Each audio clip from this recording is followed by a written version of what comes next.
Good evening, ladies and gentlemen. Welcome to this Monday edition of National Matters. I am your pastor, and it's good to be with you. Tonight, as we continue to mourn the first Republican president of this great nation of Zambia, Dr. Kaunda, we had to look through the history books to find out who can help us understand where we are at. And graciously, I had the honor of receiving His Honor, the former Vice President, Mr. Enoch Kavindele. And so in the studio with me, he is my guest. Sir, welcome to the program. Thank you very much, Pastor. Thank you. Sir, I just want to find out, for the sake of the viewers, they may not know that you have saved long in this nation, apart from you serving as our Vice President of the Republic, which is the second highest position in the land. But before that, you worked with Dr. Kaunda. Yes, I did. Yes, I did. Yes, I was in a group of young people, a youth brigade of UNIP, and in Lusaka, I represented UNIP, the political party on the council, on Lusaka City Council. Like I was a councillor. Yes, sir. So was were two of us. The other one being the late Michael Sata.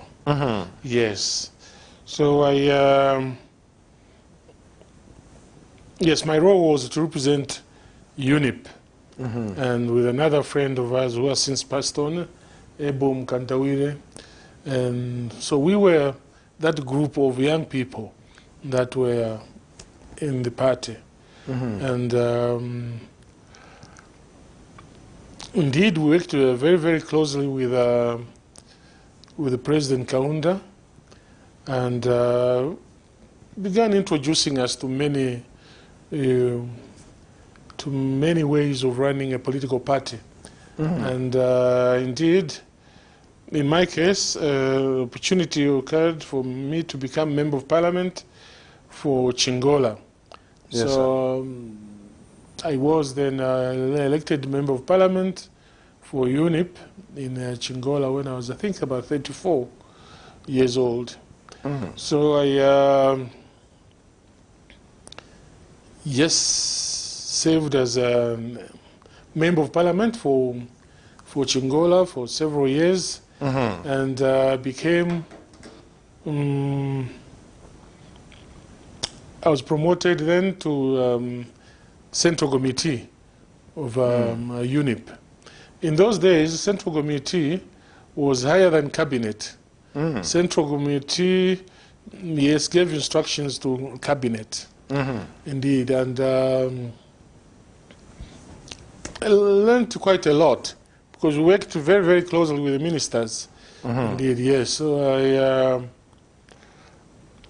certainly was quite close, because in the UNIP, as a member of Central Committee, I was on several committees, such as the Youth, the Economic Committee, the Parastatal Bodies Service Committee, where people who applied to be general managers or managing directors of various state companies had to be interviewed and suitable ones appointed. So I was quite involved. At the same time, of course, I was running my own businesses, because in those days, although they say the leadership code did not stop anyone from running a business at all.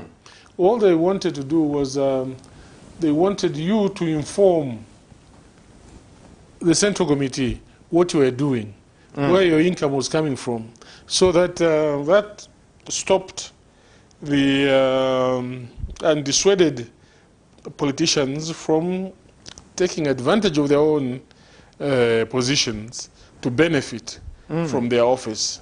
Yes, so I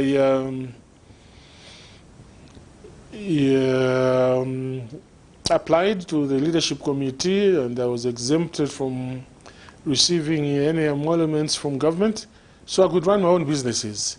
Yes, and that was, it worked very well in those days, yes.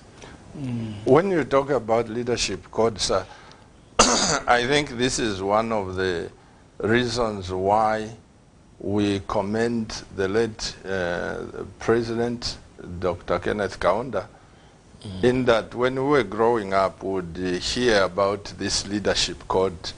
And most of the people who served under Dr. Kaunda, they served through as ministers, members of the Central Committee, but at the end of the day, they were poor, and some didn't even have property where to go to.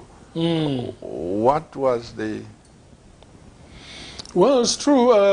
Many that served under UNIP ended up being destitutes. Well, because they had wanted to be so. Because if they hadn't wanted to, to end up that way, they could have applied to leadership code and say, look, I want to run a farm, I want to do this. And it was just what they wanted to know, what leaders were up to. I think in those days, I recall people who had their own properties. Yes, they were not allowed to stay in a government property and then lease their own personal houses. You had to choose. Either you lived in a government house or you lived in your own. And I do know that the people like the late Gray Zulu, he lived in Makeni in his own house. Honorable Elijah Mdenda lived in his own house. So there are several. Yes, but they were not allowed to build houses for rent. Yes, indeed. It's a pity because this thing was just about to be resolved. We had come up with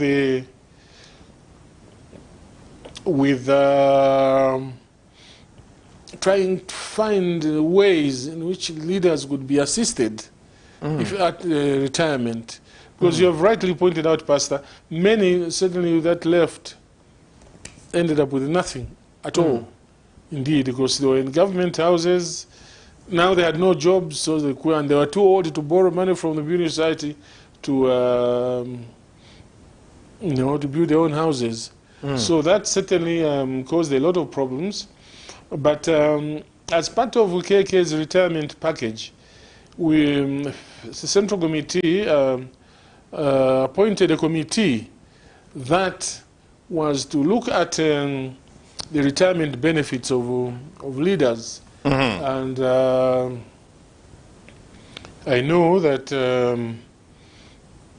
some of our leaders, yes, had been found land in Makeni and land near Balmaro or someplace like that where the land was being demarcated for the leaders to build their own houses or to do things like that. But it was too late. It was too late. Yes. It came right at the end of KK's retirement. So many people, yes, that worked with that system ended up being destitute, indeed. And I recall very well that at one point when KK was announcing that he would not continue to be president of the party, so the party had to start looking for another president or so. That also caused the problems, because the people who came up and said, now look, KK, we have never known any other leader in this party. It's only you that, we followed. Now you want to abandon us, and if you want to abandon us, how shall we survive?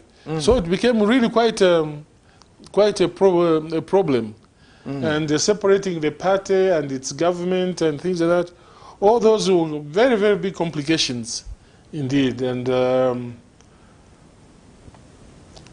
quite amazing, yes, how some of our leaders in UNIP started now working for the new political parties that had been set up. Yes, in order just to find ways of survival.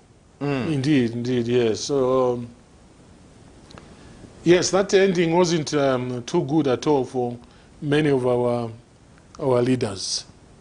Was that, I want to ask you, Your Honor. Yes. You were the central committee of the party. Yes. And its government. Yes. The leadership code, was it formulated by Dr. Kaunda alone, or it was a collective agreement to say this is how we should govern this nation? I think, to be honest with you, it wasn't only KK's decision. It was the main central committee and that of the founders of the party who saying, now look, we are nationalists. We are not in politics in order to amass wealth. Indeed. So, guys, we came into the politics to save the country. Indeed. So they agreed as to what was to be done. But the whole thing was meant to be gradually sort of implemented. Yes. People like, I know Aaron Milner, he was on his farm, so he also opted that, no, he would not get government salary. I know Prime Minister Daniel Lisulo, and there were several such people who ran their own businesses. Yes. But in the end, it just became too much. And we were then, a committee again was set up of 5 people, of which was one of them, to look at the retirement benefits of a president. Yes. And that committee was chaired by the late Francis Kaunda, late Dr. Manuele, late Joe Nyaiwa, and one other. We were 5. I was a member of that committee. So we worked out, starting off with the presidential retirement package. Yes, so that one, I was a member of parliament. We took it to parliament and it was approved. But that coming now of vice president and the others, before we could get to finalizing those benefits, UNIP was out of power. So, yes, so it was really most unfortunate. It was most unfortunate that people who had saved all their lives working for the party, for the country, ended up being destitute. Yeah. Talking about the vice president's office, sir, where you saved, are you saying that even up to now, many years after UNIP was hounded out of power, are you saying that even MMD didn't look at the post of the vice president, and also the PF has not looked at the office of the vice president? As far as I know, there are no such benefits for a vice president. Yeah, so the day that come, say, 12th August, because the current vice president has given notice to retire. As far as I know, she'll just get her bags and from government house, that's it. There are no benefits. It's really a shame, it's a pity, because at that time, she can't get a job anywhere else. She can't continue. It's really something that needed to be looked at. Yes, I do know, yes, that there are no benefits. The only other benefit, perhaps the benefit that she might get, or any other retiring leader might get, apart from the president, is the vehicle that they are using. You know, she's using a vehicle, GRZ, Land Cruiser, whatever. That one, I think I've seen most ministers who have left government or whatever, they've got those vehicles, or they'll be sold to them at much reduced prices. But it's really a shame. It's really a shame. And we thought that, you know, those benefits, retirement benefits, would extend to the vice president. More so that the vice president is a running mate. Yes, but that issue has never been tackled. Your Excellency, as you are saying, it would indeed be a shame and failure by members of parliament not to look at the two officers, the president and the vice president. Why do I say so? I know for sure that when judges retire, they've got packages. Yes. Judges have got packages. Defense chiefs have got packages. When they go, they've got packages. They've got wonderful things that go with them. Even in the retirement, they are comfortable. Yes. So how can Parliament forget to settle the vice president like yourself? How do we honor as a nation the services that you have rendered to the nation?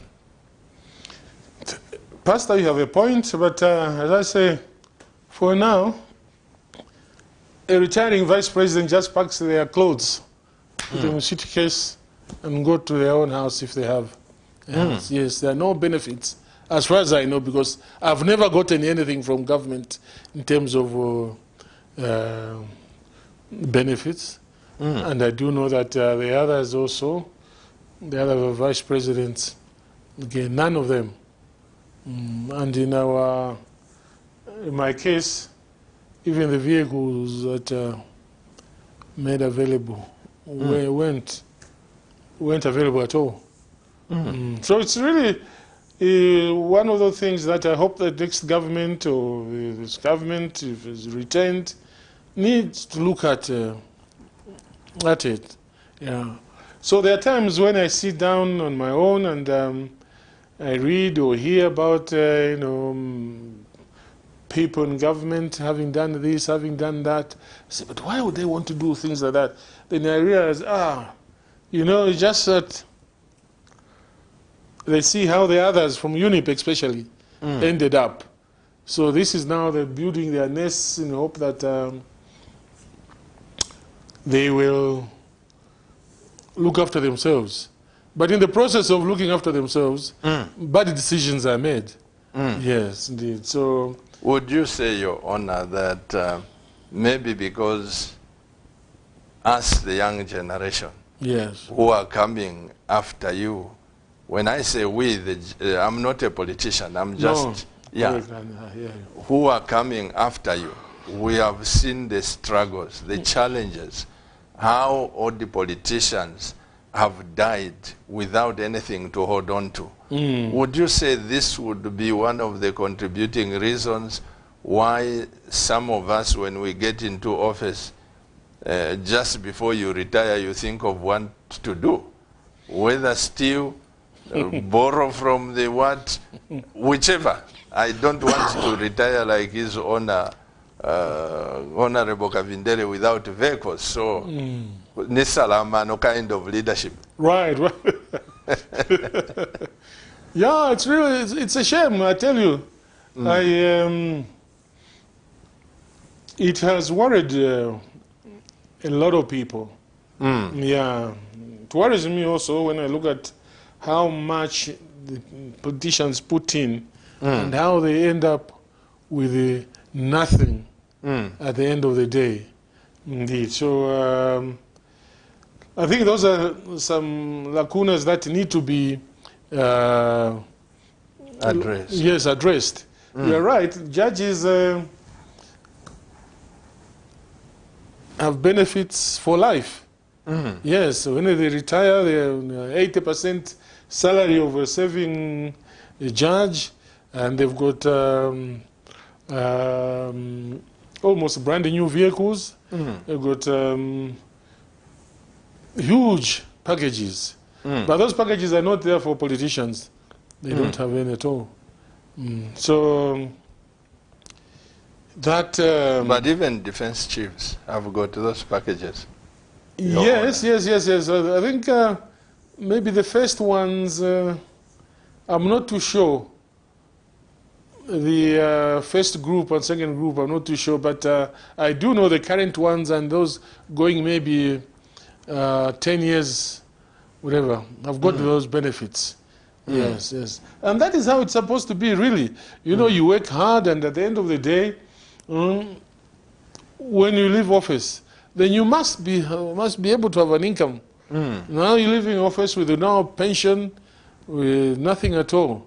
So politicians, I think, need to be, their status will need to be looked at. Yes, especially incoming ones.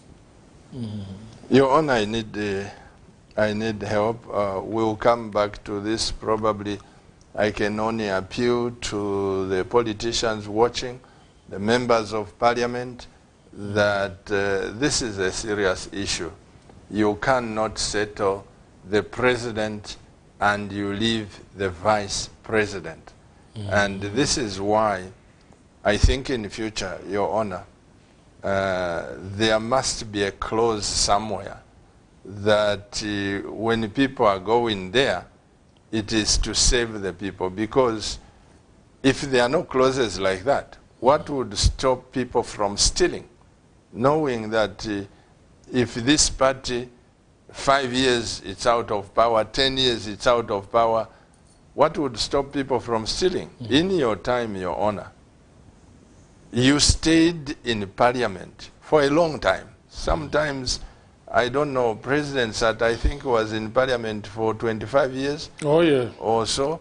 And your generation, you'd take time to be in parliament. But still, you came out of office with nothing to show for it. That is true. That is true.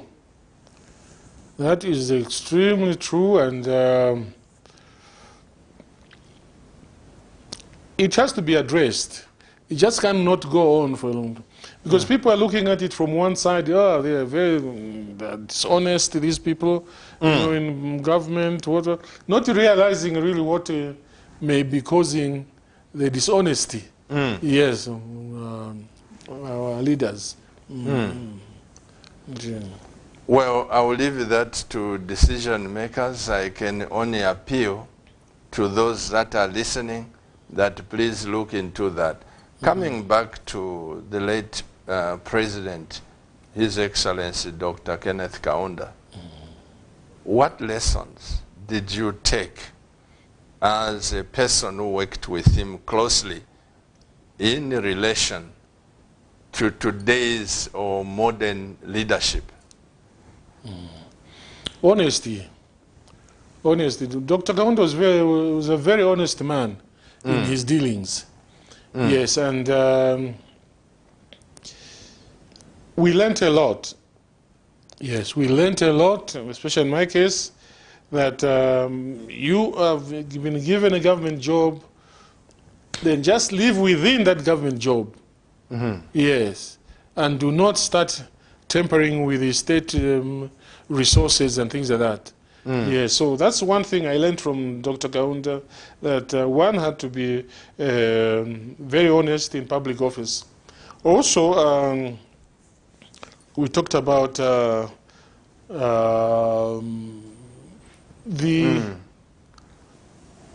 yes, we talked about Dr. Kaunda's hatred for tribalism and things like that. Yes, those things, you know, he abhorred them, and also all of us were trained by Dr. Kaunda. I just can't think of anyone that is inclined to tribalism. Yeah. It was never there at all. Your friends came from wherever they came from. Yeah, there was nothing like, oh, no, I only deal with my tribesmen, or I do this. No, there wasn't anything like that, indeed. You are a perfect example, sir. It took me time, actually, to know that you were from Northwestern Province. Oh, I see. Because in your time, and also the late Humphrey Mulemba, Oh, yes. I didn't know he was from Northwestern Province. Oh, okay. That unit which you had, where did we miss it? Well, to be honest with you, because we were directly under Dr. Kaunda's control, and he hated divisions based on ethnicity and things like that. So, I'm talking about myself and maybe even the late Humphrey, because we grew up on the Goa Belt. Yeah, so on the Goa Belt, you know, there's nothing really like only dealing with your tribesmen or whatever. Yeah. There is. You went to the same schools as anybody else. Those who came from Namwanga, Mbala, you know, Isoka, whatever. Yeah, so hence for me, as a result, you know, I learned to speak 29 Zambian languages. Wow. I used to speak in Yao from Malawi. Sure. Yes, but now I've forgotten. There's no one to speak to Yao. My God. Yes, and Mwakyusa. You know, there were plenty in Mufulira. We grew up here together, those women. So as children, we played around with those. There wasn't anything of that sort at all, indeed. Now, would you tell the nation, Your Honor, Dr. Kaunda built this firm foundation of one Zambia, one nation? Correct. And it was very difficult to know who was from which province. And where exactly did we miss it? Because I tend to think that even today's politics, modern politics, sometimes it's not so much about leadership or what somebody can offer, but I think we are degenerating into tribal and regional politics. Yes, we watch with disappointment how these things have degenerated. Yeah, that people only want to assist those that from their homes or things like that. Yeah, so, but again, it's the people that are in power. Yeah, they're the ones who can decide. No, that's not the right way to go and things like that. You have, as I say, with Dr. Kaunda, it was a crime. It was typical crime to practice tribalism. Yes, it was. I don't know when things started going wrong with the President Chiluba. Now with the Chiluba, he didn't even know himself whether he was a Bemba or Northwestern or whatever. He was too urbanized. Yes. So I also tried to think, but why did we lose it? Because, it was never like, it was never on the table that we should only assist or deal with your own people. It was all one Zambia, one nation. One Zambia, one nation. And for me, when I was growing up on the Goa Belt, certainly it was difficult even to tell what tribes people belonged to. Only as children playing football, they're doing these things and these things. Policemen, when a policeman came over and would say, Achilala ndachika pokola. Nyanja, they spoke Nyanja. Yeah, we identified Nyanja with the police. Yes. Things like that. Yeah, we just didn't think that there was a tribe and the tribe mattered. No. So we expect that, yes, President Lungu has done his best, but he's overwhelmed by too many people around him who believe in tribalism. That I can testify. I will not do it tonight, but I can testify that, to be honest with you, that so it is overwhelmed. Oh. There is a saying in our language, Honorable, and I'm glad you say you grew up on the Copper Belt. There is a saying in our language that umulilo uchingira bakuluta ocha. True, true. Our father, Dr. Kaunda, is gone. But in the forest, there are big trees, medium trees, small trees, and looking to you as our fathers, how do you help? How do you intend to correct these vices? Because definitely, once again, these are my views, that you have saved in this nation as the second man in command. You know how the government runs. You were the head of the government, right, and the head of whatever. But I'm sure the title that God brought you to as vice president, nobody can accuse you of shuttling between President Lungu, President Echech, President Socialist Party member, Nevas Mumba. Does anything stop you, sir, from saying, look, I think apamwaya sana, let's talk? Does that stop you from doing that? No, it doesn't at all. Certainly, the presidency is a very busy office, and times may not be able to see us if you want to see him, or things like that. But you are very, very right that. But things should basically start at the office of the president.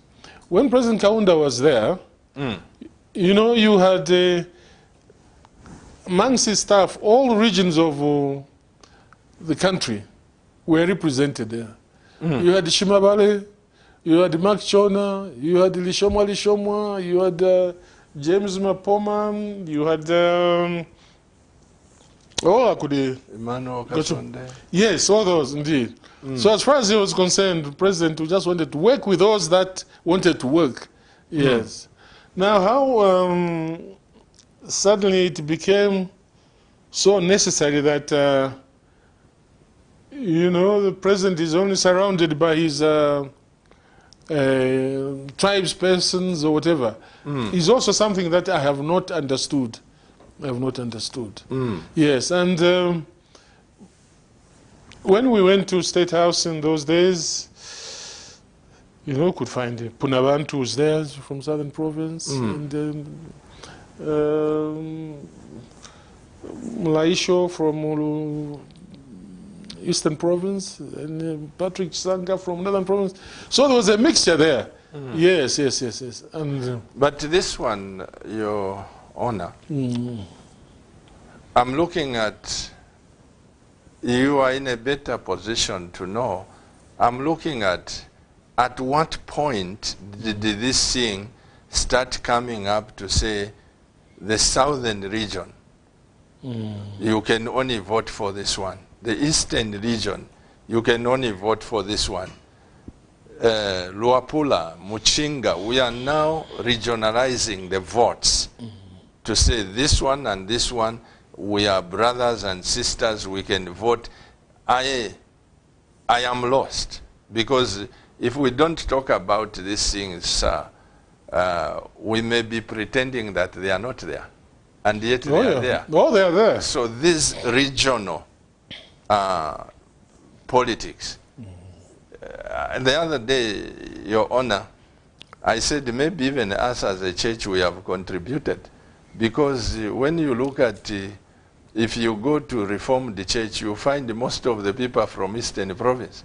Right. If you go to New Apostolic Church, most of them are from Western Province and Southern Province. If you go to Seventh Day, most of them are from Southern Province. UCZ is from Northern Province. You know that you find that certain churches are predominantly It's true. occupied by certain regions. I'm saying also, while we are looking at politicians, even us as churches, when you look now as politicians into churches, you find that we also have got our own issues. Yes, that is true. That is certainly very true, and it's quite evident from when you analyze it. Indeed, that is that's happening. But you see, President Kaunda worked very hard at this One Zambia, One Nation. He just never allowed it to slip through. He controlled it. Yes, he controlled. This is why one from Luapula would stand as a member of parliament in Chipata. Yes. Then one from Chipata would stand in Kitwe. Things like that, yes. Yes, because it was deliberate. It was just meant to destroy regionalism. People were employed, if you go to deputy minister or provincial ministers that were elected, say, in the Eastern Province, they could be ministers in Western Province or Barotsland, yes. Things like that. So it is really a full-time job trying to balance the situations, indeed. But if you just leave it to work on its own, by the time you realize it, you do not know who has been appointed, whatever. I look at, well, just starting from State House itself, you can see that the president may not even know. Because the president doesn't appoint people to work for him. That's somebody else does that. Cabinet office, they will do that. Oh, you're being transferred to State House. You're going to do.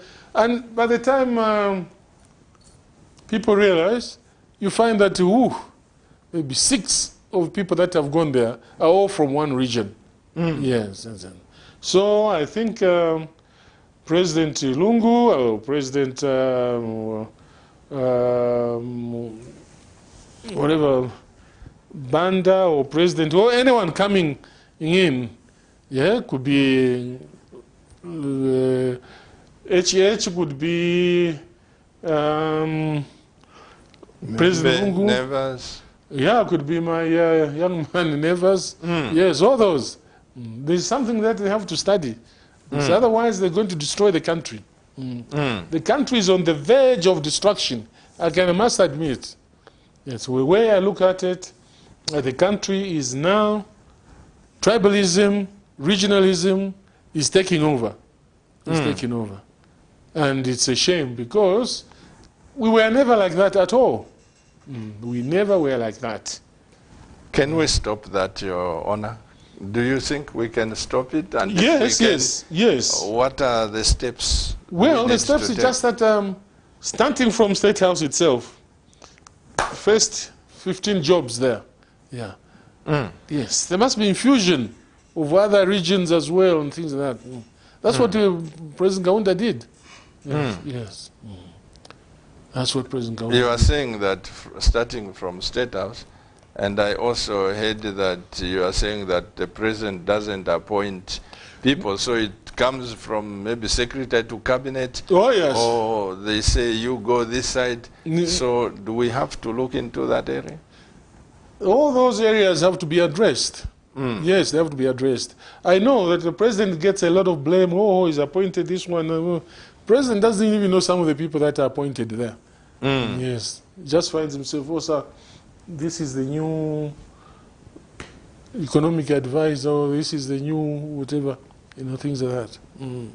But it's really a shame because it's a full-time job, that balancing situations. Yes. Because if also the positions are not balanced, it's very easy to undermine a president. Yes, it can be undermined. So some believe that, okay, let there just be his people around him who can't undermine him. But at the same time, it can work the other way around as well. Yes. So I think meritocracy, merit should be the way to follow appointments in government. Yes. I'm going back. Last time we had you here, Your Honor, you mentioned something that intrigued me. I asked you as to whether the economy can go back, because definitely seeing from the time you left government, you were in UNIP, you were in MMD. Was it MMD, sir? Yes. You were in MMD as our vice president, and looking at the way the economy has come, do you say that Dr. Kaunda failed to run the economy, or we have failed to run the economy? No. Dr. Kaunda didn't fail to run the economy. In his time, two things happened. In the late 80s, the price of copper just dropped. And the price of petroleum products went up. So we've never recovered from that, imbalance. Yes, indeed. Although at some point, when MMD came in, we undertook what we call the structural adjustment program. That worked very well, and our debts were cancelled. Yes. Now, having cancelled the debt of Zambia, we're now in a very strong position to continue strengthening the economy. But there was careless borrowing. Very, very, very careless borrowing. Yes. Some of this was after President Levi Mwanawasa? Yes. During Mwanawasa, I know we ran what was the cash budget. Money had to be there before it could be spent. Yes. Now, when after Mwanawasa, in no time, Zambia had borrowed 9 billion. Yes. And, you know, things like that, roads that would cost $1 million elsewhere to build, were now costing $3 million here in this country. Yes. So, I find that a lot of carelessness in the handling of the economy. Yes. So that is also one situation that has caused us to be where we are. Because now we're failing to pay for the bonds, that the money that we borrowed as a country, and that has affected a lot of development projects. Some of the money has been well spent, yes, building hospitals, building clinics, building some roads, but if you study each one of those projects, you find that they've been very, very, very, very expensive build, yes. So there's carelessness in the way that Zambia has been spending money. Your Honor. Yes, sir. Dr. Kaunda introduced us to copper as a foundation, or the only source of sustaining this economy. Tourism, yes, it was there, but it was not emphasized so much. Agriculture was there, but it was not emphasized so much. So the nation just depended on copper, by and large. And now I think, as copper seemed to be depleting there, the nation has turned its eyes to Northwestern. Northwestern is becoming the province that is maybe going to feed, if it's not the one feeding Zambia. Looking at that path, are there other things that we can do which can bring more income than copper? Yes. Well, firstly, the sad thing about copper is that the mines are not even owned by us anymore. Yeah, they are owned by foreigners. We have some small stakes here and there. But even when you hear that the prices of copper have gone up, whatever, the main beneficiaries are the foreign owners. Yes. there are not many Zambians in the business of owning mines. But talking about Northwest, yes, Northwest, there are complaints there. I hear from time to time people complaining. Now they say, look, even the debt that Zambia owes is now being paid through the gold in Mwinilunga. And to go to Mwinilunga, I don't know whether you know where Mwinilunga is even past, but the I road... know it's after Solwezi. Oh, after Solwezi. I've been to Solwezi, sir. That's Oh, my the goodness. furthest I've gone. Yeah. From Yes, sir. Solwezi now going to Mwinilunga, it's a nightmare. It is a nightmare. The roads. The roads, yes. And that is where now all the national debt will be paid from. So that certainly needs to be addressed urgently, because Northwestern Province, as a province, is 10,000 square kilometers larger than the Republic of Malawi. Really? Yes, Northwestern is bigger than Malawi. And Malawi has a president, has a cabinet, has a central committee, has everything, whatever. That place there producing everything, but nothing at all going to the people, local people. So we hope that government will have to address those issues. Yes, agriculture, Northwestern Province is certainly the other way to go, because there, all the rivers here, Kafue comes from there, Zambezi comes from there, and the Kafue River is fed by streams and rivers from Northwestern, indeed. So it has to be tackled now with respect. Yes, with respect, because even the investment that is going there, some of it, the local people can't afford it. These new mine owners have put up some schools there, and where they charge school fees of what, $6,000 a term. Now, $6,000 a term, I can't think of any Northwestern there who is able to afford. In fact, there are only about four students from that province. So these are issues that will need to be tackled. Yes, I don't know for how long the people there will just look on without government addressing these situations. Yes, the people there like to share what they have with the rest of Zambia, but also, at least let them also have something. Yeah, let them benefit from what the province is producing, and that province can produce anything you think of. All the minerals, as known, are there. All the minerals. All the minerals, as you know them now, copper, gold, diamonds, everything is there. There's even there's one other mineral ahead. They use even uranium. Uranium is plenty at Lumwana. Yes. Everything is there. Everything is there. Tantalite ahead, and so government will have now to respect the presence of what they're going to do there. Yes.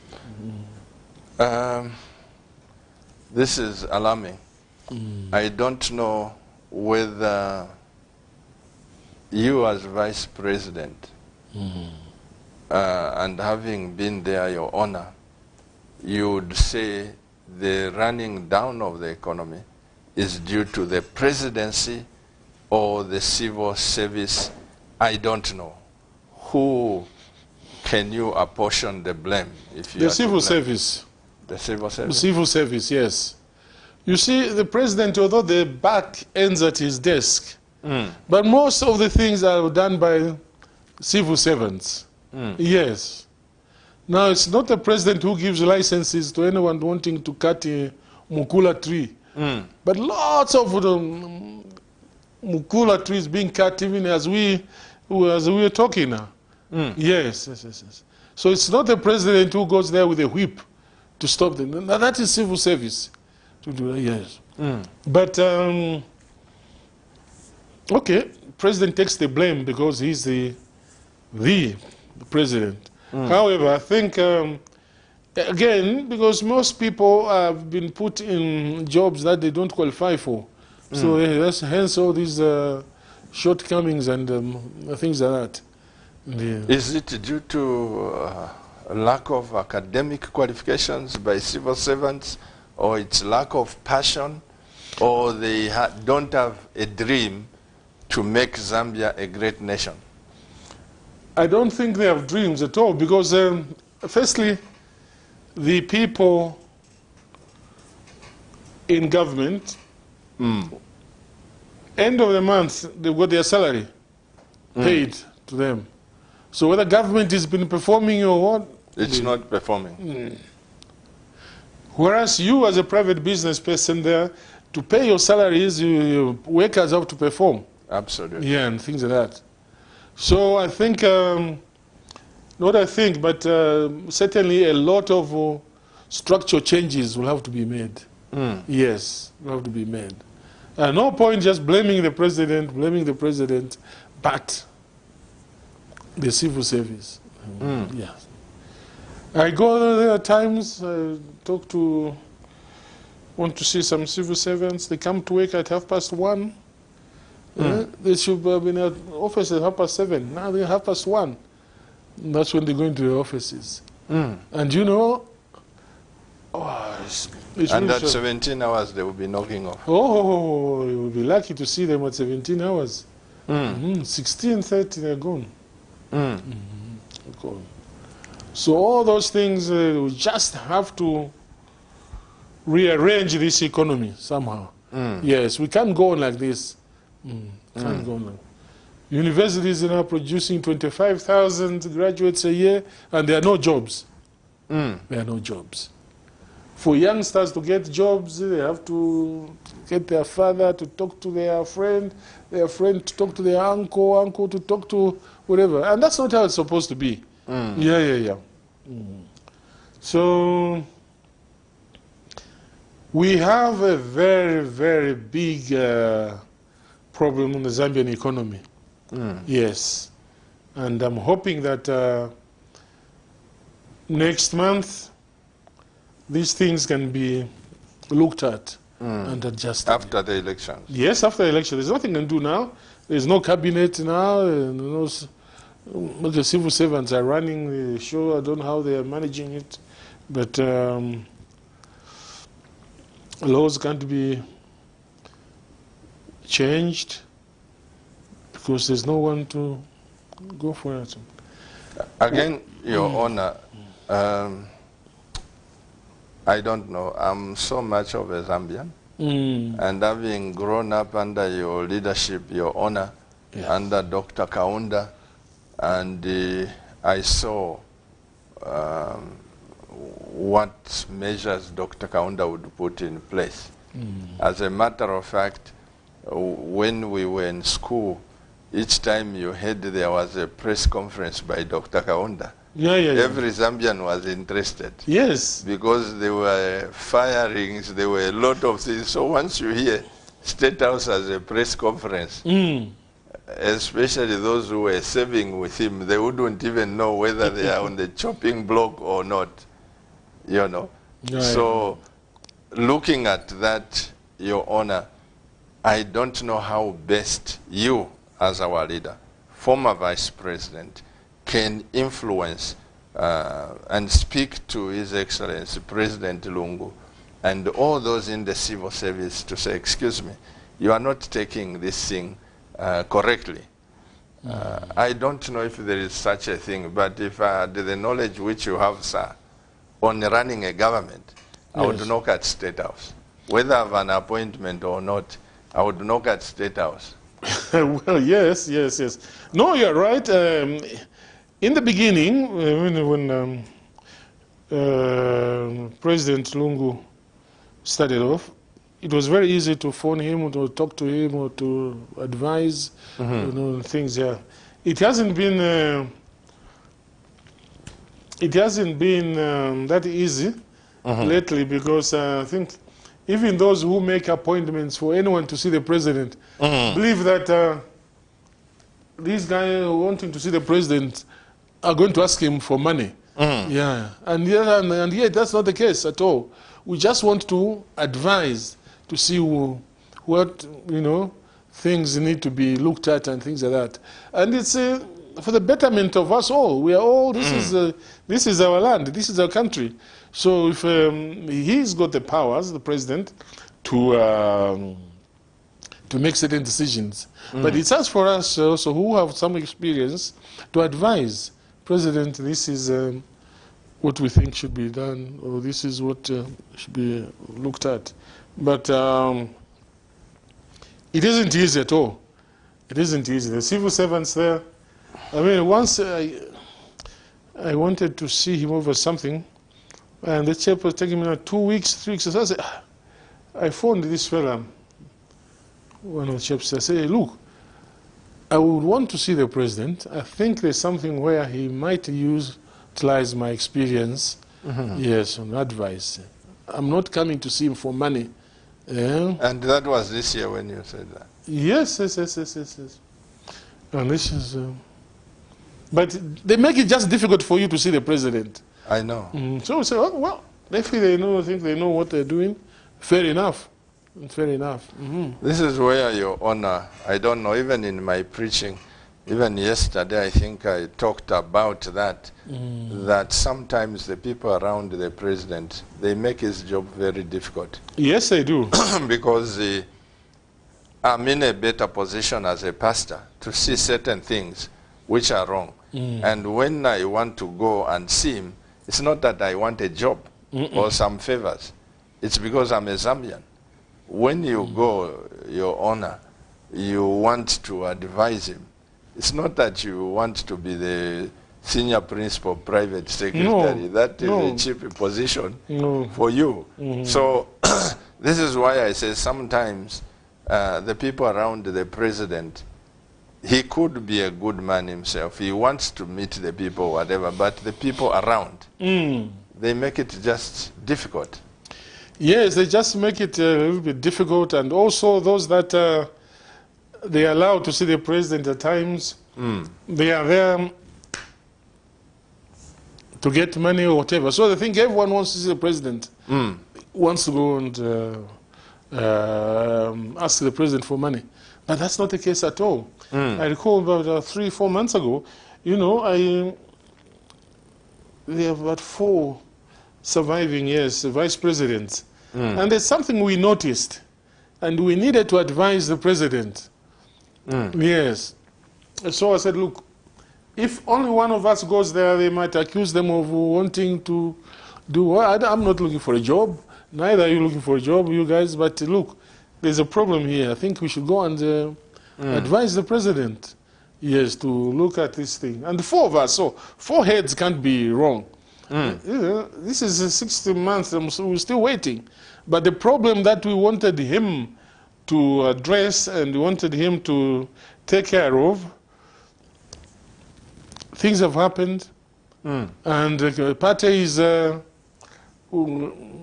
know, they could have stopped this lacuna we wanted to address. But what it has resulted now is many people stood for elections as independents. Yes.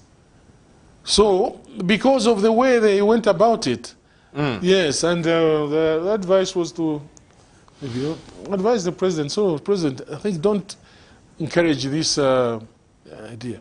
So we're having 2 very strong candidates. Like here in my constituency, Lusaka Central, on the PF side, you have 2 very strong women. Yeah. Now, each one of them has been allowed to campaign. So the one who was MP there was being undermined by the incoming MP. So now if those went to elections, you know what would happen? They would divide the votes.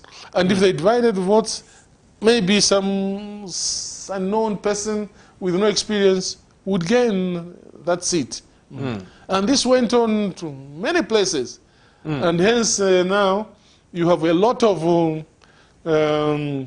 independents, yes, who actually, so they have now to make a decision, oh no, independents are all right, we can support them as well. So there's a lot of confusion there. And that is what we're trying to advise the president if we had been given the opportunity. So president, no, do not allow this sort of thing to go on. You cannot have a serving MP being undermined by one who wants to be MP. Yes. So we really don't know, but whatever it is, the party will pay, there will be a cost, yes, to those decisions. And that's what we wanted to advise him. Your Honor, you have, I don't know, to my knowledge, you have 3 surviving vice presidents. Yes. That is you, Brigadier General Mianda, and Dr. Nevas Mumba. Yes. And who else? Scott. Dr. Scott. Yeah, Guy Scott. And now our mother. Yes. Inonge. But before our mother, we talk about our mother. The 4 of you. Have you had a chance of just saying, friends, this is our nation. Party aside, let's step in, and I know there is one organization where all the civil servants are, and sometimes they come so hard on the government, they sound like a political party. There's that organization, and sometimes they bring things which are good enough. But if I know, Honorable, if you are coming to advise me with attacks, I'll put up a defense. Now, looking at you as former vice presidents, have you at one time phoned each other to say, let's make an appointment as one and meet the president for the sake of Mother Zambia? Well, I've just told you that we've been waiting for 6 months to see the president, to give him advice. And exactly what I thought would happen is what has happened. Yes. That was going to be, these independent candidates were a creation of the party. PF, yes. They created all these sorts of independents. And most of those independents were PF members. Yes. So those have taken candidates there, they've taken their voters there. So the party will pay the cost. Then we also wanted to advise the president on his on the grade 12 issue. Grade 12 issue, saying for whose benefit. I even gave examples that even in the UK, the prime ministers there, 4 or 5 prime ministers didn't have grade 12. Really? Yes. John Major didn't have a grade 12 certificate and became a very effective... One of the best effective prime minister. Yeah, prime ministers, indeed. So I said, look, there's a way of doing it. What are we trying to cure here? So now, they failed to find candidates in some rural places because those rural places don't have factories or work. So you find that people who've got those grade 12 certificates are in town looking for jobs here, not in there. So these are some of the things we needed to discuss. Yes. Because we've been through it all. Yeah, when Mr. Mwanawasa became president, we had a meeting, for instance, and they were saying that district governors should be graduates. So I said to him, but that is another layer where we put our other politicians. Yeah. Who are not graduates, but they are politicians. Now, if you say that they must have bachelor's degrees in economics to be governor for, you know, Rufunsa, yes, indeed, Kapompo. What will happen to them? So, you know, these are things that, because we've been through these things, and we just needed to advise a little.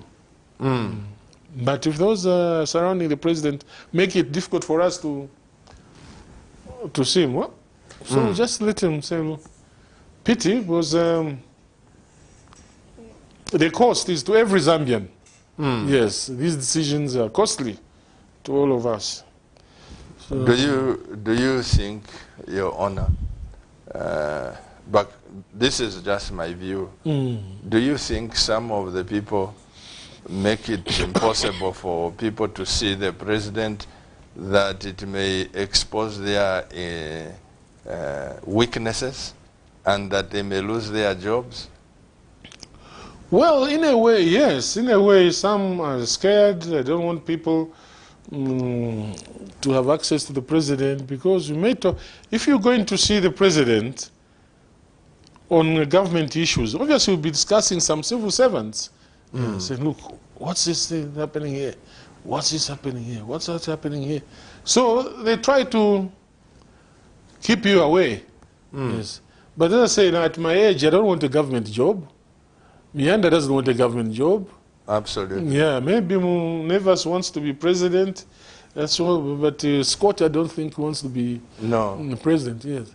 So we are independent advisors, giving what we would regard as genuine advice. Yes, genuine advice. And there is no tribal agenda. No tribal agenda. In fact, for me, I don't even know what tribe the president is. You know, just when I see him, we greet each other in Bemba times. He calls me Mdala. I say, Mdala Mushan. And if we know him, I'm going to president. You know, things like that. Yeah. So, Your Honor, I'd say we are learning a lot. But I can tell you, yes, I'm a pastor, Your Honor. But Zambia, I'm so much into Zambia. True. I think Zambia is too much in me. When I look at our friends like Britain, I look at our friends like Rwanda, I look at people would say when Magufuli was there that the nation is changing. Zambia's got enough qualified human resources. Oh, and yes. also natural resources, Your Honor, that surely if we had a national agenda, we can turn this economy around. And we should be able to do that. It's not difficult at all turning this economy. Yeah, it's not difficult. Because we've been through. We've been through it all. From the time of Dr. Kaunda's presidency to Chiluba's and Mwanawasa, Sata, and, you know, things like that. How they went and just borrowed money as if money was going out of fashion to end up with this this huge debt. Yeah. I don't know. I don't know. Well, we'll come back to Dr. Kaunda. A lot of lessons that I learned from the late president. Yes. And one of the things, Your Honor, I learned, Dr. Kaunda was very humble. And he used to take advice. Because I say so, by the grace of God, from 1990, I think, when multipartyism was formed, the chance of being invited by His Excellency Dr. Kaunda. And just sitting down with him, my wife and my team, members of the Central Committee then, from that time we developed a very wonderful relationship that I would spend a lot of times with Dr. Kaunda in State House. But one of the things that I can testify about, Your Honor, is that there are things that I said to Dr. Kaunda, Your Excellency, don't do this. And he never did them. And certain times he would ask me, What do you think about this? You know, it is something that it breaks your heart to know that we have lost a man who was an asset, and Zambia didn't know it had an asset. I don't know whether you found the same thing. Yes. The person who worked with him, whether he was humble or he was the No, he was too. extremely humble, and humility goes beyond. Once I was embarrassed, you know, I was at home, then study upstairs, and the car comes in there, and so, it's KK.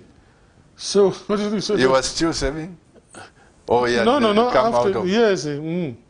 But even when he was saving, yes, I could walk in there.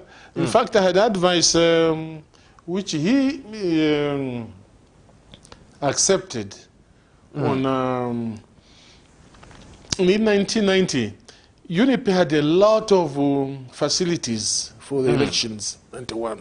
They had money. They had the trucks, vehicles from ZCCM, and you know, things like that. MMD didn't have. So I told the president, look, this is what we think we should do. And others would go there and say, oh no, those are youngsters, children who don't even vote. I said, but children who don't vote influence their parents, Mr. President. And I was very right in the end. And he told me, he said, no, young man, I see what you meant. Yes. As the elections, the president is not the amount of money that you have or whatever. At times, it's beyond money. Indeed. Wow. We are just remembering His Excellency, the late Dr. Kenneth Kaunda, and in the studio with me, I have a father. I have a man that has had the experience as Vice President of the Republic of Zambia, Member of Parliament, successful businessman, and I think he has a voice that Zambia can learn from. We are going to go on break. After this, we will continue discussing. Let's have a song done by our musicians to remember the late Dr. Kaunda. Thank you.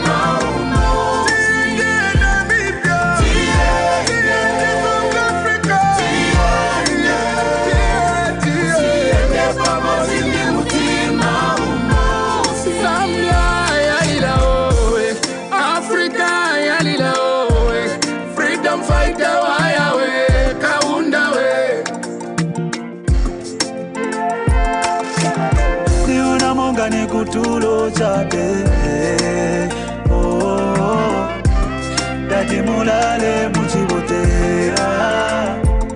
Chiriro, hecho watu shila chiriro. Shikoro, tukele kwewa kisha babu ntungwa wapokele. Bakeke tulabae, ayaga. Tulabae.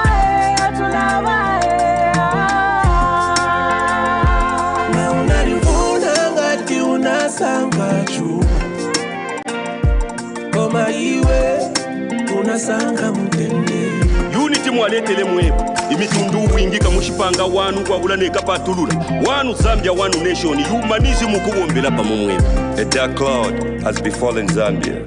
Dear Lord, help us unite like Kaunda said, one Zambia, one nation.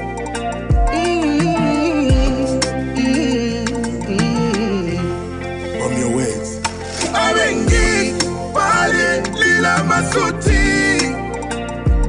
Lilo taka Kaunda wale lile chalo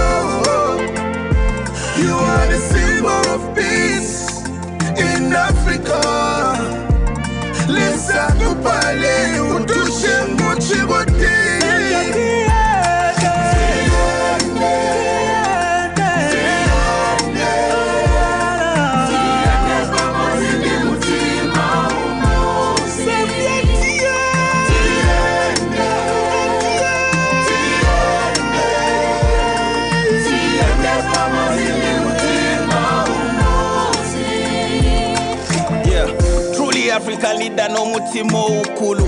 Lesa pokerela koba shikulu. Ikumbina difita tulelo shava shikulu. Tuli mufilamba fwebe shikulu.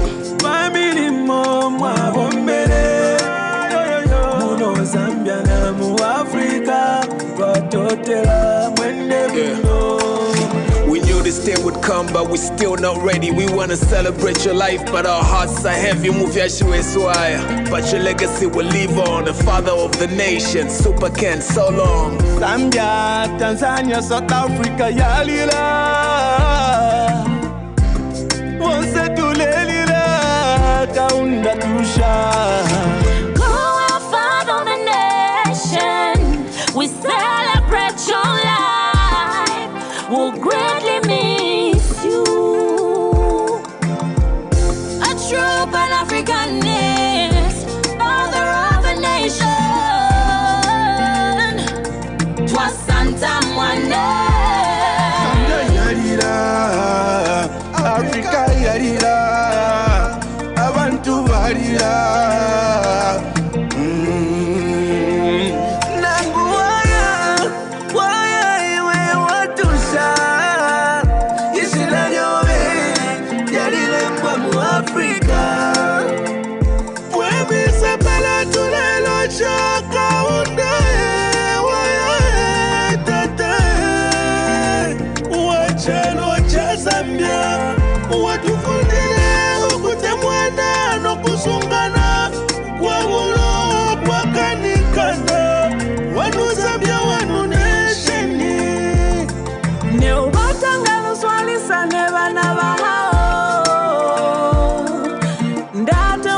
Shemo walilato lwakulata keke lwakulata keke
Good evening, dear Camnet TV viewers, wherever you are viewing us from, our friends in the diaspora.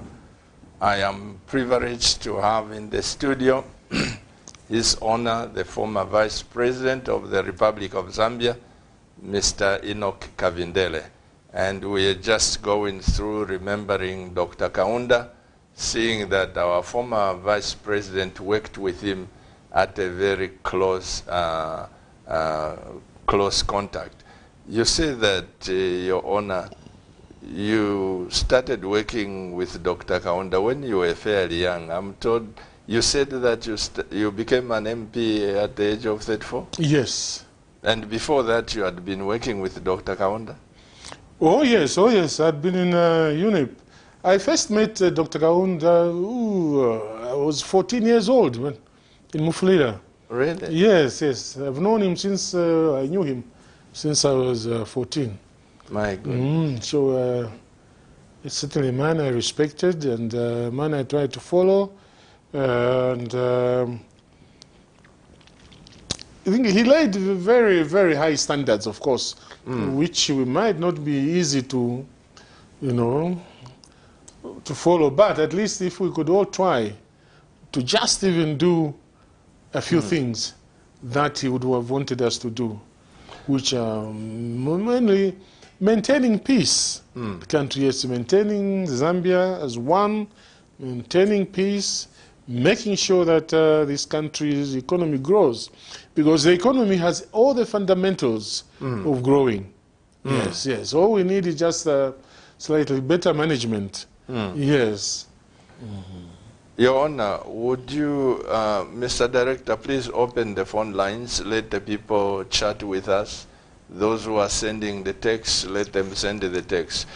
Your Honor, would you say, or let me put it this way, do you think Dr. Kaunda's love for liberation of our neighbors contributed to this country's poverty? Certainly, to some extent, yes. It was a very, very costly involvement by Zambia in terms of money and time. Dr. Kaunda spent a lot of time, genuine time, helping out liberation movements. Yes. But having said so, I can say that it was all for the betterment of Africa. Yes. Now Zambians are able to go to proper hospitals in South Africa. No, they were able to go to Zimbabwe, Angola, and things like that. Yes. So, were there no other countries that could have said, let's lift the burden from Zambia by helping in? Because all the presidents who came and those who didn't come, they eulogized the president so much and how Zambia came to the aid of these people. And their economies are performing well and they looked better while we were busy liberating the few remaining countries. Yes, but it was worth it, to be honest with you. Yes, okay, we were bombed, people were killed, and the economy suffered, but it was a worthwhile effort. Yes. Also, having said so, say there are some countries such as Sweden and other countries in Europe that also helped, contributed. Yes, I mean, contributed to the cost of the war. Yes, indeed. So, as much as Zambia provided the land, but I think some equipment was provided by other countries as well. Yes. I certainly know that there were contributions because in 1987 I flew to the West Indies. Let's pick up this call, Your Honor. Yes, please. Hello, good evening. Hello. Hello. Good evening, Hello. sir. Hello. Good evening. Hello. Hello. I am hearing you, sir. What's your name and where you calling us from? Zulu. Mr. Zulu calling from where? Ndola. From Mundola. Please go ahead with your contribution, Mr. Zulu. Thank you very much. No, we are honored to have our father giving guidance to the nation at this time. Honorable, our father, our Vice President, Kabindele, is our role model because of the life he has lived. He's a humble man, and his voice is very beautiful to the nation. So whatever is advising the nation has to be taken seriously. Thank you very much, sir. Thank you, Mr. Zulu. Thank you. Thank you, sir. As I said, Honorable, Your Honor, 1987, I traveled to the West Indies and had the privilege after preaching and those crusades, we met the first black prime minister, the founding father of Antigua, West Indies, Honorable V.C. Bird, the country's president, invited us. And when he said to my reverend and I, he said he met Dr. Kaunda in Mosotunya in 1958. Wow. They met, and it was so shocking. Not only was it so shocking, Your Honor, I was so surprised to find that, thank you, Your Honor. I was so surprised to find that the same Prime Minister said the liberation of South Africa must come to fruition. That was 1987. 87, wow. And he said that Antigua was behind producing passports, giving passports to South Africans, freedom fighters. They were traveling as Antiguans, and yet they are South Africans. So many countries got involved in this liberation. I didn't know. Oh yes, oh yeah. No, that was the case. Even nearby here, Malawi, when after independence, you know, chaos. People had to run away from Malawi. Ministers ran away from Malawi to Zambia, and some stayed here, like Dr. Bwanausi and Otton Chirwa. And some like Pembere went to America, but they had to get Zambian passports from here, yes. John Garang of Sudan, you know, was traveling on a Zambian passport. There are many, yes, many. So Zambia, working with the other countries, yes, working with other countries, I think all played a crucial role. You had the passion for Africa. Oh yes. You had the passion for this nation, because the things that we now hear, if it was our generation, we could have benefited more than liberating the countries. Oh yes, oh yes. You know.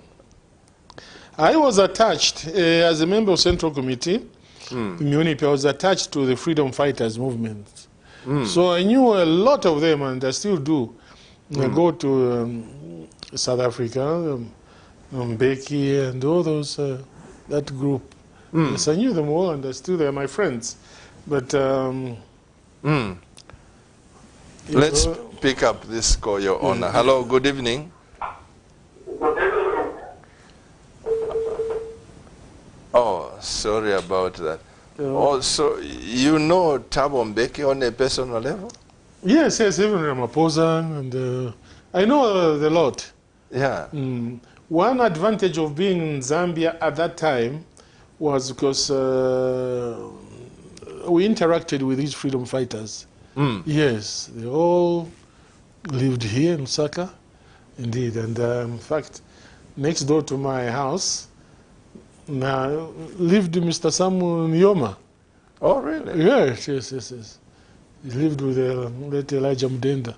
I could see them walking in the evenings, you know, things like that. And yes, so no, it was quite a good experience. Very good experience. Mnangagwa, all those are my mates. Yes. Well, I look forward, Your Honor, to seeing Zambia regain its position once again. Right. In terms of influence. Yes. Let's pick up this call. Hello, good evening. Good evening. Good evening. What's your name, sir, and where are you calling us from? Good evening. This is the Champabrime Sianjoga. You are who? Champabrime Sianjoga. Champa. Vulime Sianjoga. Vulime. Yes. Sianjoka. calling you from Mazabuka. Please go ahead, Mr. Bulime. Yeah, Champavulime. Chansa. Yeah. My contribution is just a simple one. Yes, sir. No, I'm Champavulime, Pastor. Okay, let's end up with Bulime. Let me call you Bulime. Please go ahead with your contribution. Okay. Yeah, I just want to thank the former Vice President for the Republic of this country. Mm-hmm. Your Honor, we really thank you so very much for your presence. Thank you. Articulating all these issues concerning national matters. Mm-hmm. Thank you. You know, it's very important to have people like the Honorable Kabindele Mm-hmm. to give us this background about the experience that he has gone through. Absolutely. Remembering our State Republican President, Dr. Kaunda. You know, it's the rare occasion to have such kind of people existing at our time. Now that our State Republican President is gone, and these are the people we rely on. So my humble request is that I've just touched on the issues where I say that these people who call themselves, who we call the president, they don't have to close their ears when they reach the State House. But the major important issues is when you become a president, you are the president for the people. That's right. President for yourself. Mm-hmm. So basically, what is most important to be done is listening from the people. And even if we go in the Bible, what made David to come down? But it was because he sinned against the law, or he sinned against the people. So you cannot bring yourself up there, and the people themselves will bring you down. So basically what I'm trying to say is that let's respect any human being and the law of the land. That is my humble contribution. Thank you so very much for listening to my voice. Thank you so much, Mr. Bulime. He's thanking for people like you, Your Honor, because definitely, you see, we've lost Dr. Kaunda. Now we are filling the gap. We are seeing what we have missed. But God is gracious. We have people like yourself, Brigadier General Mianda. We have people like Guy Scott, and many more who have saved. And one of the things that I've learned over the years, Your Honor, is that Zambia does not celebrate its heroes. I don't know why. No, they don't. It doesn't No, they celebrate. don't. It doesn't recognize. It doesn't celebrate. It's really a shame, indeed. That reminds me of the experience I had in Makeni when I was driving past and I see this old man walking to a bus stop. I say, that man looks like familiar. So I go turn around, and indeed it was Gray Zulu, former then Vice President and Secretary General. He was walking? Yes, because he had no transport. No. So based on that, I just went and found him, and I'd buy him a car. Really? Yes, I mean, it's disgusting. It is disgusting, I tell you, the way that the leadership in this country ends up. A man who saved as number two. Secretary General of the party. Yes. He was number two. Yes, as a Vice President, as a Secretary General of the party. So those people have gone back to their creator with no pensions whatsoever.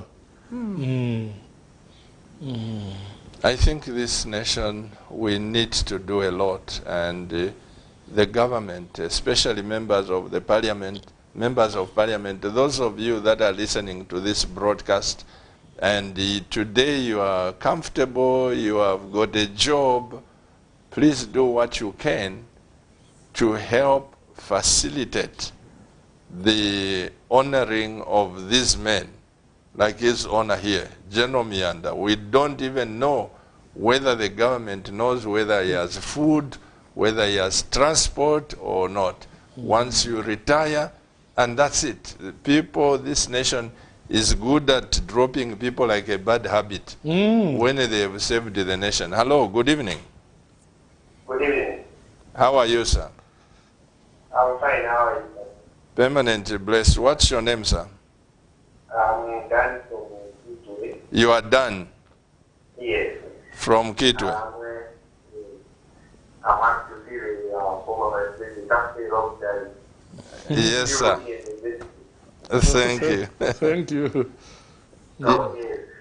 I'm just a producer. Mm-hmm. I was very sad when he said, if you want to talk to the president, you talk to him. I think he should not stop. This country, for us to be well, as a political economic, or this type of living, I don't know. We need such people to talk to the president. Mm-hmm. He should not by where much was very well. We should keep pushing. Otherwise, our generation of the players don't know something else. Mm-hmm. So please, your honor, you keep on pushing until you talk to the president. Things are not good politically. Mm-hmm. Honestly, we don't have anything to be talking about the politics. We don't have anything to share. Mm. You know? You see, here, now I know that it's from not working. I knew from Coca-Cola, when we were young, oh, we're teaching that. That's it, you know. We didn't know about it. I'm just now know that like a problem. You know? So keep on pushing. Make sure those people are blocking it. And when you see the president, Wala Kopela, Jawan, but but now we get to a president who was very well with the guy. They're not even genuine. So they have that chance. Talk to him about this issue. Your pastor, use your platform, your influence to get him as well. Talk to him about this issue. It will be too late that whenever it's about to so you know what the influence in your media through the book is talked about it issues. Otherwise our generation has talked here. I was very how can you block somebody like the owner of the Kabila to see the president? Now what should we get at this about what you want to inspire about this? We need the about what you about moment. That was my contribution. Thank you very much. Thank you, Dan. Thank you. Vashukulu yoona valelanda ti umushi wabula abakulu ifipo bafilafula. Yo, Chachi. Ngatamuli abakulu. What Dan, I think what you are saying, not that I think, what you are saying is very true. And this is why I'm saying, Your Honor, that this country does not honor its heroes. You are not supposed to be waiting for an appointment. Even if the president is traveling to Mfue or is traveling to Mongo, as government machinery and state, they can say, oh, the president will be in Mongo next week. Do you mind we provide transport, you meet him there? There are certain people who you can't keep on the bench but touch line for 6 months, former vice president. Now, if the former vice president can be kept for 5-6 months, what about people elsewhere? And I know, like you are saying, the president, President Lungu, I've met him on several occasions. He really wants to be with the people. But sometimes the people around, I don't know why it is so, Your Honor. The people that are around, they are not everyone, just few people that have got influence to put you through to him or not. Danny's contribution, sir, it's very wonderful, and keep on pushing. The nation has heard. We will join the battle. Why should you wait for 6 months to see the president? Mr. Director, please give us some text messages, if any, so that we can read some. Evening, Pastor Chiluba and Honorable Kavindere. If I remember correctly, tribalism became prominent when Mr. Rupia Bwezani-Banda was in power. Firstly, it started, if you remember very well, a slogan, "Ati wako ni wako." From there, now people started using it until everyone now realized when a fellow tribe wants a job, they were using wako ni wako. This is when we missed one Zambia, one nation. I may not comment on that. I don't know when it started. And to lay it on the President Bwezani, I feel it's a little bit heavy for me, Your Honor. This wako ni wako, it's a language which comes from Chipata. Yes. Yes. Wako ni wako. Give us another. My question is, if it takes forever for a former vice president to access our president, it is impossible for a citizen like myself to have access to him. Don't have a deliberate policy as a nation to respect former vice presidents, regardless, and accord them access to the president when need be. This is Muka Kafiwe. Okay.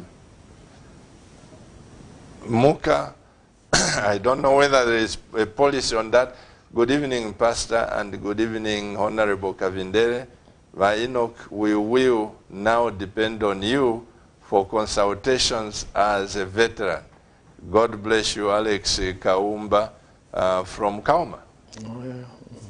He is in line with what I said, Your Honor, Yes, that yes, the nation needs you.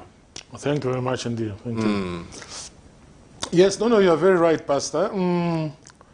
You know, interacting with the president from time to time, we're just passing on, not necessarily the best, but because we've been through there, we can point out certain shortcomings, yes, by the system.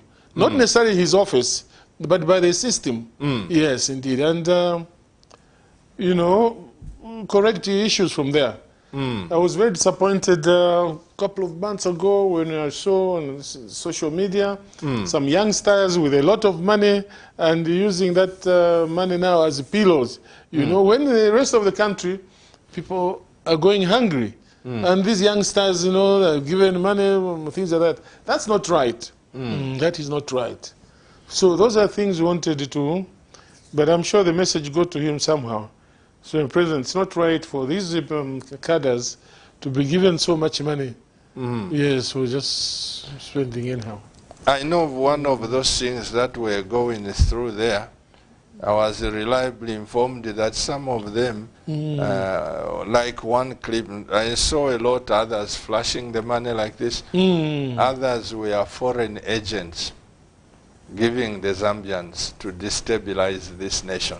It's something that I followed up. I even spoke to some investigating officers to say, please follow up this. There are a lot of things that happen, especially with social media.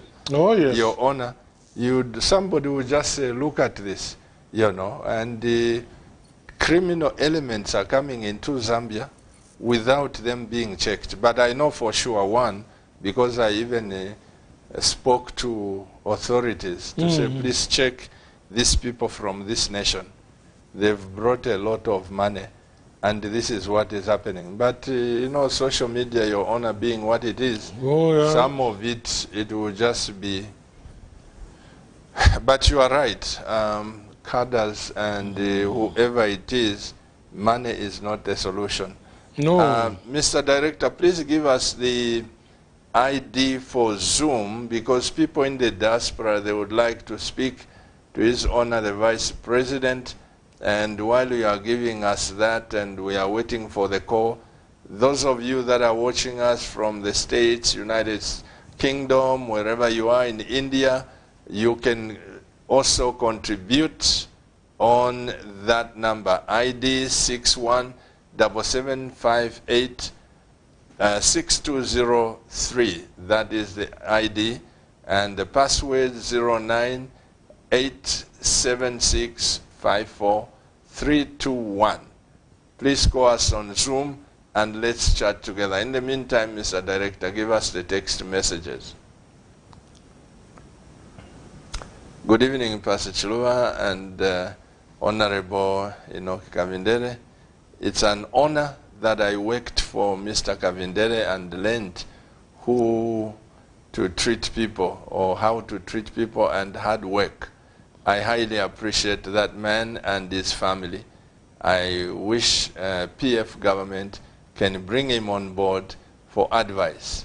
Malanji Patrick from within Lusaka. Oh. Malanji Patrick says he worked for you. Yes, I know him. I know him. Yes. That's nice to hear from you. Your good works are following you, sir. Oh, thank you. My former vice president, I wanted to find out why you withdrew from standing as UNIP president before elections in 1991. Charles M. from Livingston. Your Honor, that's your question. I see. Yeah.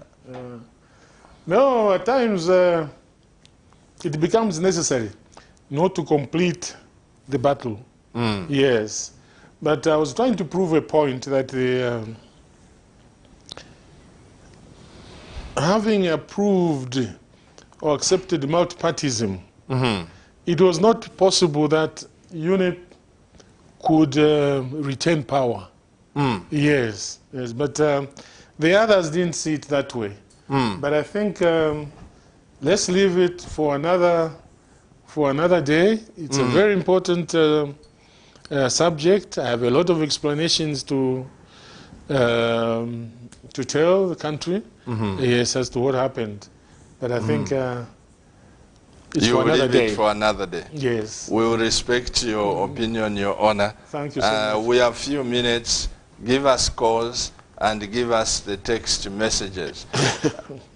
Let humanism be reintroduced in schools as means to strengthen unity in the country and honoring Dr. Kaunda. You lived under humanism. Yes, yes, yes. Have you heard the point? Yes, I have. I have. Oh, it's a subject that keeps on coming. Thank you, Mr. Director. Yeah.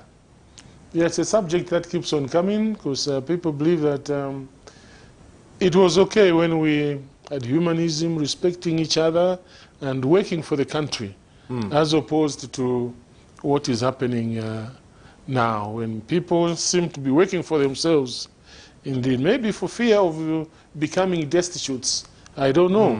But under humanism, the country has to have an ideology. Yes. Just like you said, Mushua Wagalamba. If people are fearful. That's right, indeed. Okay, please give us some more text, Mr. Director. And we are in the closing minutes of our program. Hello, good evening. Hello. Good evening, sir. Permanently bless you. Who is speaking to us? What's your name and from where? I'm Mr. Skombe. Mr. who? Skombe. Skombe? Yes, Skombe. Mr. Skombe, please go ahead and contribute. Within Lusaka? Okay. Please go ahead and contribute.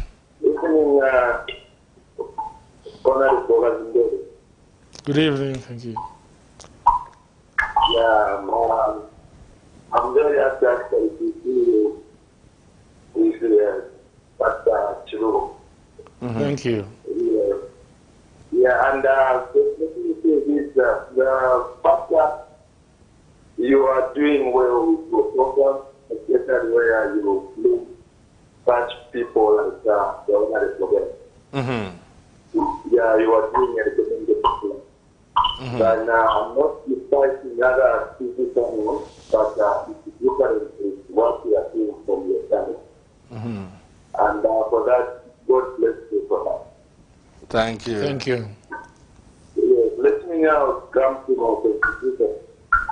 Yeah, I've been just capturing with what the former president said, where he met the elements of Great Guru. He met that old man walking, and he had that heart to help, although he didn't know that this is an old man whom he knew a long time ago. And I think that is what should be done by us youth. Just recognizing and appreciating what these older men or our parents have done when they were in power. But we can't see that. That's something that's from that thinking, at this point, he saw somebody and he helped that man. But where were the youth? Where are we? But coming to the national issue now, it's very important to have such people like this in our society. And we are still mourning the first president, Dr. Kaunda,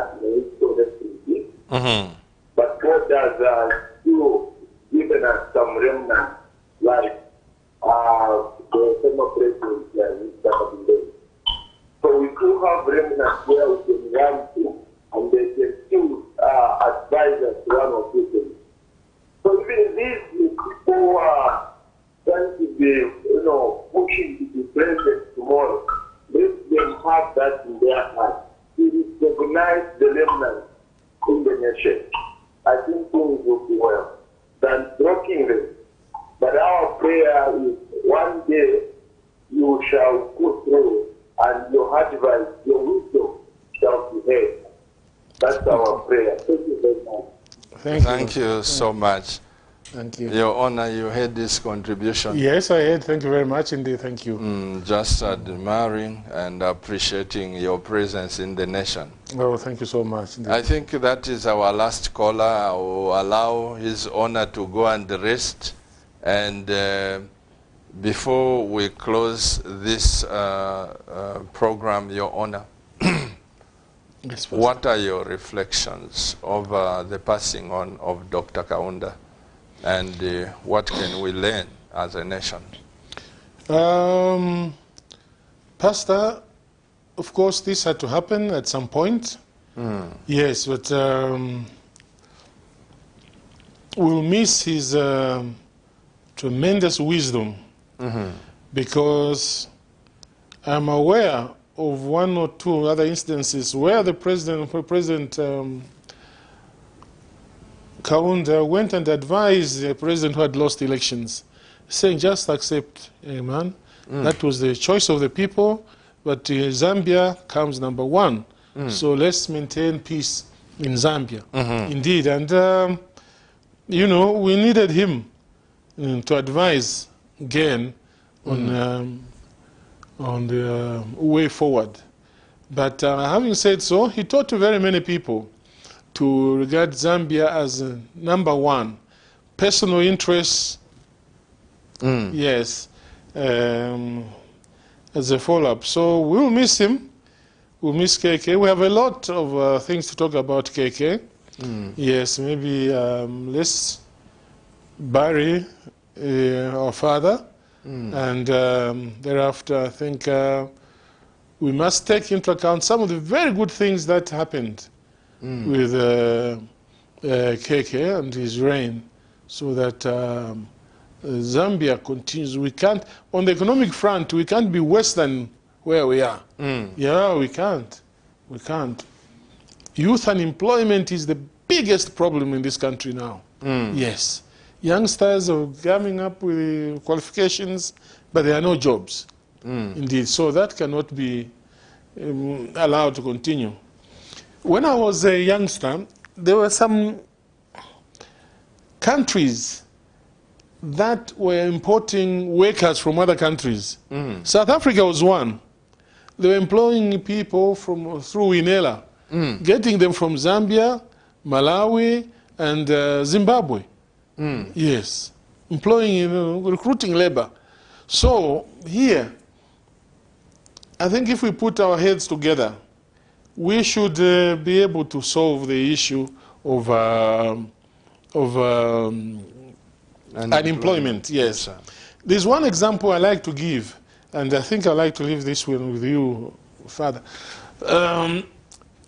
In Saudi Arabia, yes, sir, it's a desert. Apart from oil, fine, everything else is imported.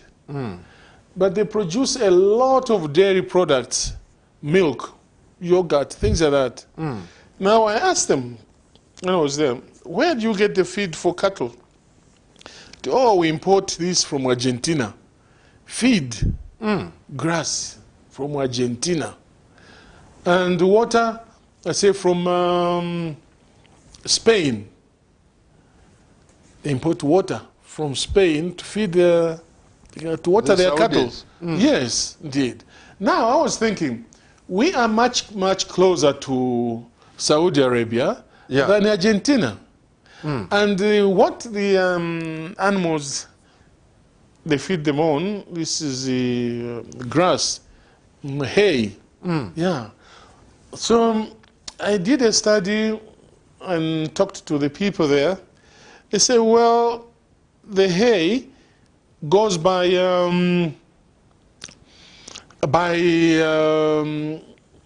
through containers. Yes. So in other words, people in Northern Province, where with the railway there, they can grow that hay, and just cutting the hay, rolling it, and exporting it to Saudi Arabia. Which is a lot of money. A lot of money, a lot of money. And when I asked, they said, no, they spend something like $54 million a year importing hay. My goodness. So here, in Northern Province, you've got the Chambishi River there. So getting the water, even treating it in Chambishi, Northern Province, put it in drums or in these water containers, onto the rail, up to Saudi Arabia. Even this, Your Honor, my wife and I traveled to Kabwe, not Kabwe, Ngabwe. Ngabwe, yes. Yeah, we crossed the pontoon there. Right. That, what's this? What's this, Your Honor? It's not, it's just waterlogged place. Yes. It is so vast. Indeed. That if we use it for things like that, even as a government, you'd get, it's swamp. You'd get a lot of money for it. Yes, that's right. Know. So, now if we could put our heads together with the government. So these are some of the things we want to give advice to government. Look, we can't all be miners, neither can we all be ministers. But look, there are other ways of making money. Yes. Now, if a youngster in Chambishi, Northern Province there, they sell 100 bells. There's so much money there. So the market is there. But we want to talk to government. We want them and us to sit down together. Yes, and tell them, look, there are other opportunities that our people, youngsters, can apply. In fact, Your Honor, through Camnet TV, we have a conference coming up. All right. Where we are going to just float and generate ideas to help our government and this nation. Very well. Now that I know His Honor's got those ideas, sir, don't be tired when I come to knock at your door to say, come and give us a lecture here. We have a lot of, things that can work for the economy of Zambia, yes. But we just do not know who will accept this thing, yes. But otherwise, Zambia, like I say, Zambia should, unemployment is too high, but it shouldn't be so high. Yeah, because opportunities are there. Yes, opportunities. I've just given you one of growing grass. Each time you come here, Your Honor, you always float certain things, which I say, thank you. You mean we can't act on this? I don't know. Your Honor, on behalf of my wife, Pastor Victoria Chiluba, in fact, she was saying greet His Honor, the former Vice President. Thank you so much. As the CEO of this, she's doing very well. Oh, good. In managing Camnet Station. Oh, I'm happy to hear. Yes, sir. And on behalf of my wife, on behalf of the leadership and the producers, the technical people who are there from night to night, I am very grateful and honored that you came here. Thank you so much. But certainly, this is your station, Your Honor. Thank you so much. If somebody hasn't heard, we'll make sure that we bring you here. Until somebody probably who works in the State House will know that His Honor has been waiting for the appointment for 6 months. Yes. We are very grateful. Indeed. Greet our mother. Thank you so much indeed, Pastor. Thank you so Thank you much. very much indeed. Okay. Well, dear Camnet TV, this is where we end our program tonight. I just want to let the people of Zambia know that we are mourning our father, Dr. Kaunda.